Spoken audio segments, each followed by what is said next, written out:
राजकुमार सिद्धांत एक सुखी जीवन व्यतीत करा करते थे और उनके पास वह सब कुछ था जो एक राजकुमार के पास होना चाहिए, जैसे कि भव्य महल, स्वादिष्ट भोजन और मनोरंजन के अनगिनत साधन। लेकिन राजकुमार के भीतर एक गहरी बेचैनी थी।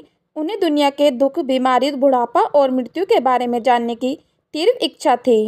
एक दिन राजकुमार सिद्धांत महल के बाहर निकलने का अवसर पाकर उन्होंने पहली बार दुख, बीमारी, बुढ़ापे और मृत्यु का साक्षात्कार किया। यह उनके लिए एक गहरा सदमा था। उन्होंने महसूस किया कि इन दुखों से कोई भी छूटा नहीं है, चाहे वह राजा हो या प्रजा।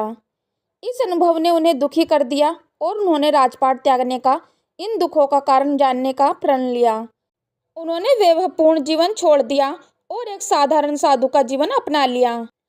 राजकुमार सिद्धार्थ ने कई वर्षों तक विभिन्न शिक्षकों से ज्ञान प्राप्त किया और कठोर तपस्या की। उन्होंने गहरे ध्यान में बैठकर जीवन के रहस्यों को समझने का प्रयास किया।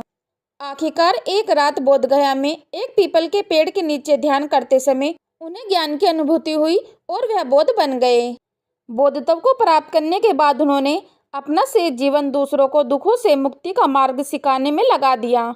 उन्होंने 4 आर्य सत्य और अंगिष्ट मार्ग की शिक्षा दी, जो दुख से मुक्ति का मार्ग प्रशस्त करते हैं।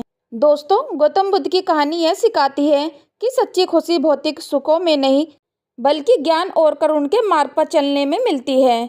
वे हमें यह भी याद दिलाते हैं कि कठिन परिश्रम, दृढ़ संकल्प और सहानुभूति के माध्यम से हम अपने जीवन में किसी भी लक्ष्य को प्राप्त कर सकते हैं। दोस्तों, आशा करती हूँ कि आप सभी को मेरी कहानी पसंद आई होगी। यदि आपको मेरी कहानी थोड़ी भी पसंद आई है तो चैनल को सब्सक्राइब और वीडियो को लाइक, कमेंट अवश्य कर दें।